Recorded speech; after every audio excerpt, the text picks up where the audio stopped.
These are the two best keyboards for competitive FPS today, and it's not even close. This is the brand new Wooting 60HE.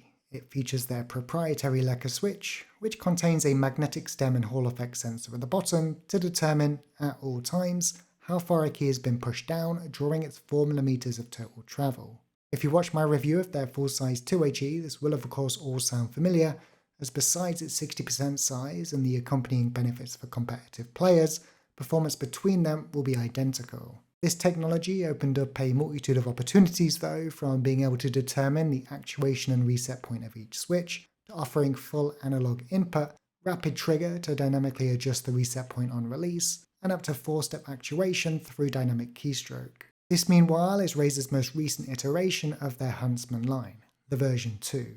I previously reviewed the V1, and the V2 takes an already fantastic product, upping the polling rate 8000Hz, whilst finally offering a 0 millisecond debounce setting under a gaming toggle in Synapse, matching that of the Wooting.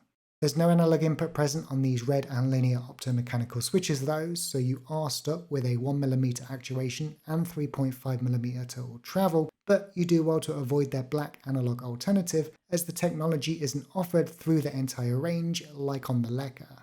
If you are comfortable with what's on offer out the box though, you really can't go wrong with the V2 for competitive FPS. Point is, if you're a competitive player and you're not considering one of these two boards, and that's assuming both are of course within budget, then I'd say it's time to reevaluate your approach to peripherals. Now, I'm not suggesting that either one will necessarily make you a better player. I mean, after all, a keyboard is arguably the last thing you'd upgrade to level up, but I can say they do everything possible to avoid holding you back, and even add in some features that could give you an edge in certain scenarios if you're already performing at your best. On the desk, the Wooting 60HE comes in at a length and width of 300 by 114mm. Its tray mount case is built of ABS plastic, and there's a steel switch plate inside, meaning it's heavier than you'd expect at 585 grams. Build quality is great though, and I see no reason to replace the included chassis, and whilst there is no adjustable feet underneath, it does have 4 silicone pads which keep it rock steady on my desk with a 6-degree slope that is comfortable to type on. They also offer their own silicone wrist rest too, which complements it well. It's just I personally find they always hamper my ability to roll my pinky from shift to control in games like Apex and Warzone. Finally, I'm always glad for keyboards that come in smaller form factors like this, which was my only gripe with their full-size 2HE, as there's nothing worse than whacking your mouse hand against the keyboard when swiping left. If you're coming from any other keyboard, you'll find the typing experience to be fantastic. Not only does the contactless design of the Lekker switch mean it will survive the typical wear and tear found on the mechanical alternatives, but the stabilizers are on point too, meaning that no matter where you push down on the larger keys, you have a smooth and even key travel. The switches have a starting operating force of 40 centinewtons, which increases to 60 toward the bottom, with audible feedback that's pleasant and not overly loud. I will say the Huntsman V2 is one of the most quiet keyboards out there though, so if you prefer that and quietness is what you're going for, maybe you want to go for the Huntsman.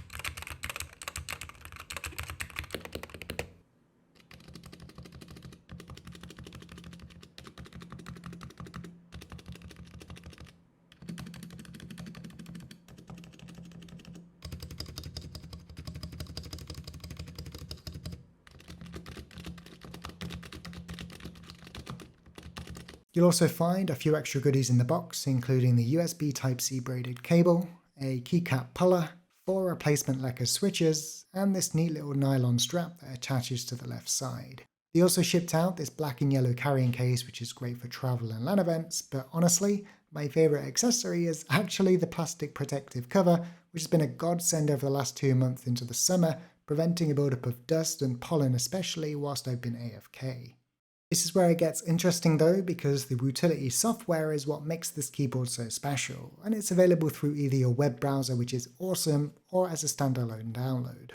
Once installed, you want to head straight over to the update tab under settings, just to ensure you're up to date on any firmware and software, and you're not running into any issues that have already been ironed out. There are also a couple of other things to note here. Firstly, under interface you can select dark mode, and secondly, under the keyboard settings you can toggle N key rollover to enable support in various devices. plus also reset everything back to default if necessary. There are two types of onboard profile you need to know about.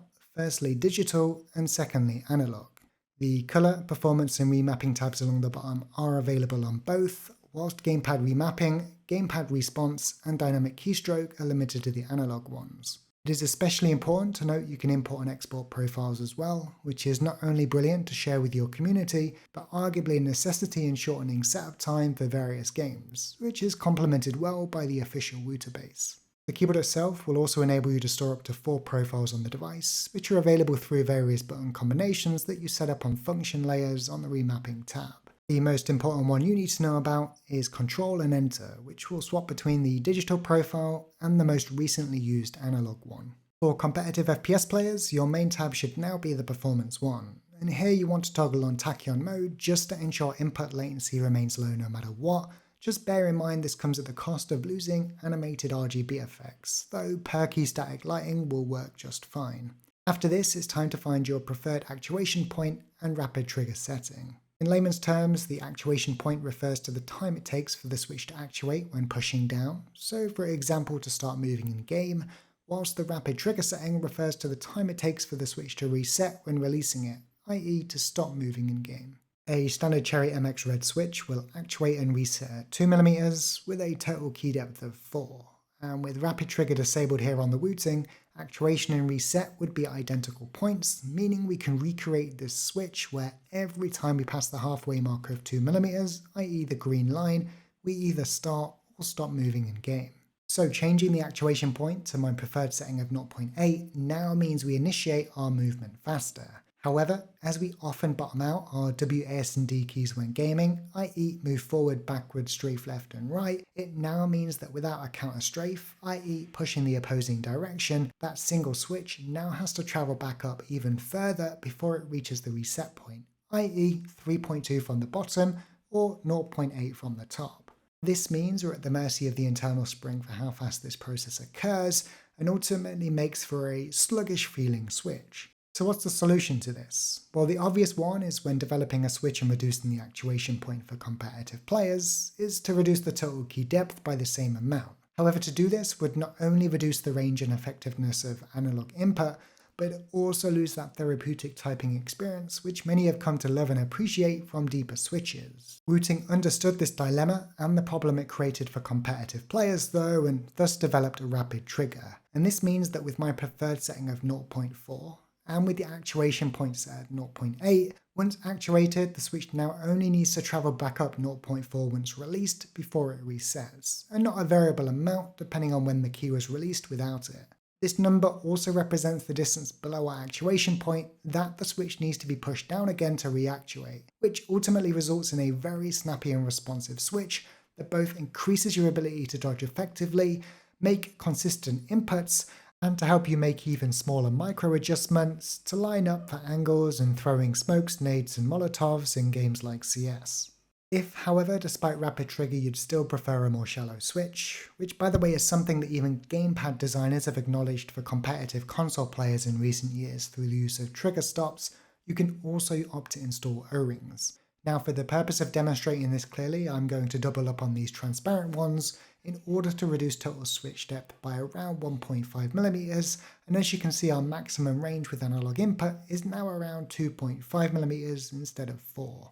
It's important to note that the use of O-rings doesn't mean you lose access to that bottom half of the analog input either, in this case 37.5%, as you can then go into the gamepad response tab and adjust the analog curve so that it maxes out at your new switch depth. Analog input is exactly as it sounds though, and it can give you precise control over acceleration and turn speed in games like GTA 5 and Rocket League. Just be mindful that as you reduce the total switch depth through O-rings, you ultimately reduce your ability to take full advantage of the technology, as now you're trying to control 0 to 100% of analog movement in just 2.5mm of travel as opposed to 4. It will still function correctly in any games that supports an Xbox pad though, and you can remap all of the buttons to any keys on the keyboard.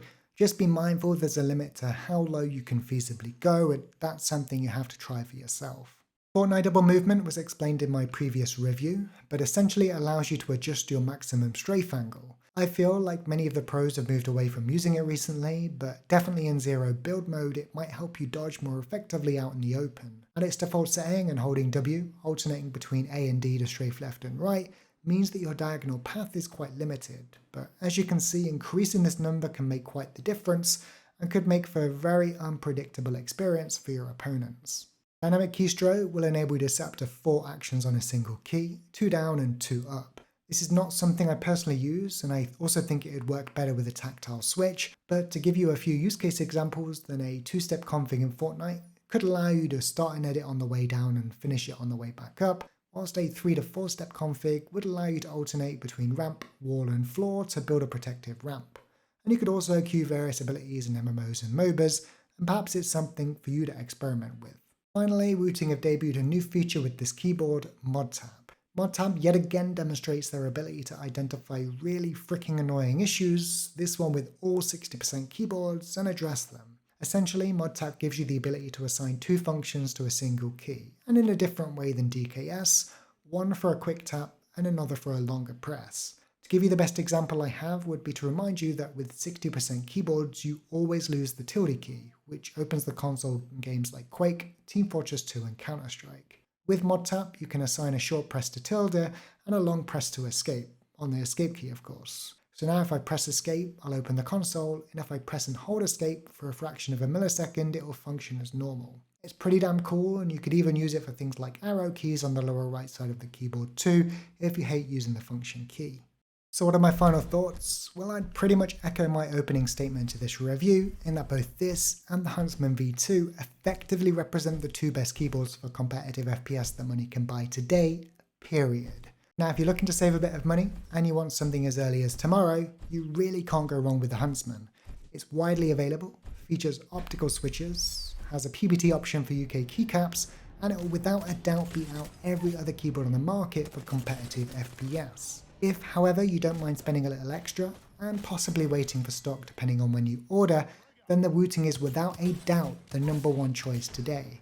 End-to-end latency at equivalent settings will be comparable between the two, but due to the ability to adjust both the actuation point and rapid trigger on the Wooting, and for me that's 0.8 and 0.4 respectively, you ultimately have the capability of creating a more responsive switch. Whether of course you feel that in game or not is another question entirely, but as you've seen, the benefits are things that are easily demonstrated on video, and for me that's enough of a reason for this next part. So I mentioned in my review of the 2HE that the 60%, if it reviewed well, could very well be my endgame keyboard. Today I'm happy to confirm that, at least for the moment, and of course based on my own testing for the last 2 months, that is indeed the case. I absolutely love this keyboard, and I absolutely love the company behind it too. Everything from the build to its Gator-on Lekker switches and the accompanying software is all done with complete purpose, and I love their open communication and constant updates too. I truly believe that Wooting are setting the standard on what we should expect from gaming keyboards and their switches moving forward, and I can't not support what they've achieved here. So with that, hello new gaming keyboard. I almost feel dirty that I didn't have to buy it too, so if you're picking one up or you've got one already, let me know your thoughts down in the comments below. Do you agree with everything I've said? Did I miss anything? Just pile it all in. Anyway, I just wanted to focus on the stuff I care about for this keyboard, so I did skip a few things along the way like RGB lighting effects, but I hope you found it useful. If you enjoyed the video, make sure to give it a thumbs up, subscribe if you like the content, and if you have any questions or comments, then make sure you leave them down below. For now though, take care, keep gaming, and I'll see you in the next video.